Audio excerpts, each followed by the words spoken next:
mentioned the render settings before. Once you think that you are pretty happy with this, I would probably up this guy to like the coffee break style, and I would probably bump the size up to like the 1024. And I would render this thing. You may not be completely done, but you're pretty satisfied with it, right? You're done previewing and checking and just going over. You're like, hey, look, this looks pretty good. Let's see how it really checks out. I would bump those things up. Then you're gonna hit this button and it's gonna render. When the green line gets all the way to 100%, you're gonna have the ability to save this.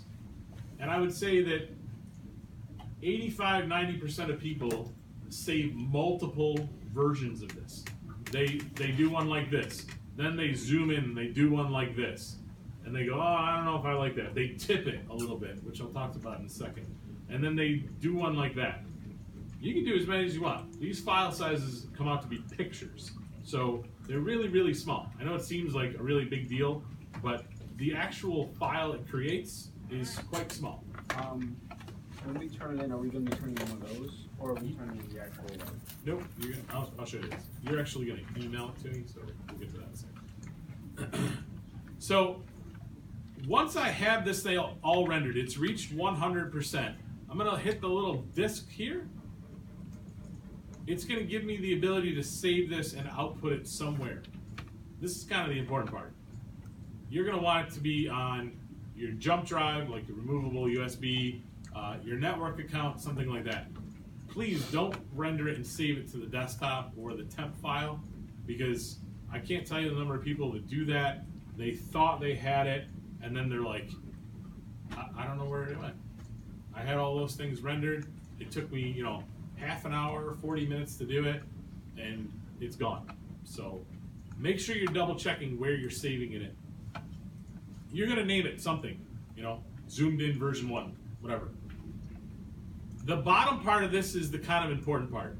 You're gonna notice that it has a bunch of different settings, all our picture files. The bitmap probably is the lowest. I don't think I would use that. It's gonna be a pretty bad image quality. It is functional, but it's not really great. You can see as it gets into the JPEGs, that's what people are more common with. They degrade if you open them to show people. The more you open them, the lower the quality gets. So I probably wouldn't choose that. I like the PNG. The compression rate on those is pretty good.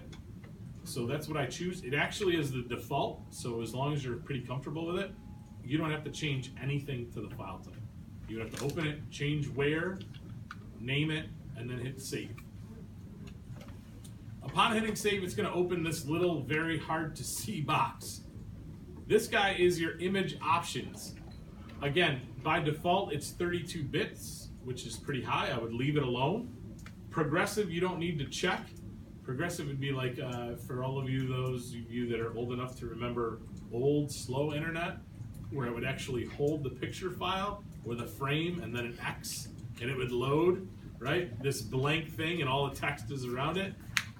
Or it would do that like pixelization. It's like coming in, right?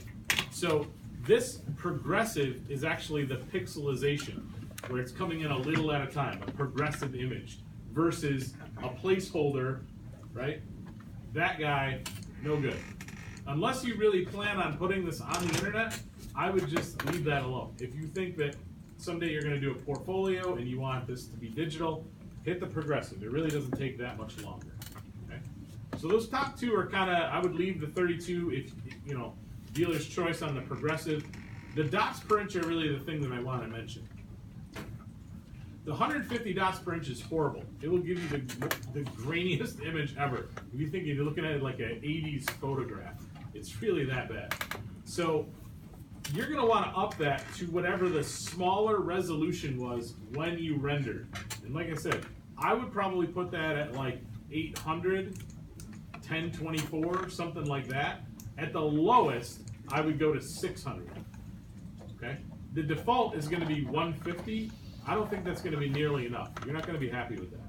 So you're probably going to leave these alone, I would say, but up this to at least 600 and then hit OK. what that's going to do is it's going to give you the ability to get this guy. So there's your PNG. Okay. And again, you can zoom in or out, or tilt it, or however you want to do it. Spin it back and forth. Any of those guys, and you can save it and have a few of those, so you can actually click through and be like, I really like this one. The rest of them are junk kind of thing. All right. So the last thing I'm going to tell you before I stop filling the air here is about orbiting. So we have traditionally done the like shift and scroll button click, and I spin this thing around. But as you start flipping this thing, you're going to notice that you're going to get really, I think, you're going to get really frustrated at how this viewport is going to behave. What I would tell you is if you know that you have this like this, and as soon as you hit shift, it flips up, right?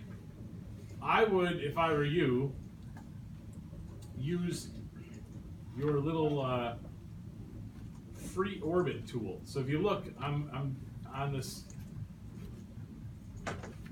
little toolbar right before the view cube. It gives you the navigation wheel, it gives you pan, it gives you zoom extents. Again, I don't know that you really use that much, but this little dude right here is free orbit, and if you click the drop down arrow below it, it has orbit, free orbit, and continuous orbit. Continuous is interesting. If you have a dependency issue, that's your guy right there. Just when then you sit there for hours like this guy is the useful tool. This free orbit is going to give you these green handles. Gotcha. And you can actually grab and pull either of these. Okay? And you don't really have to use the handle if you want to just grab in the middle of it and spin. But that guy really gives you that precise control that you're kind of desiring that the shift scroll button doesn't really give you.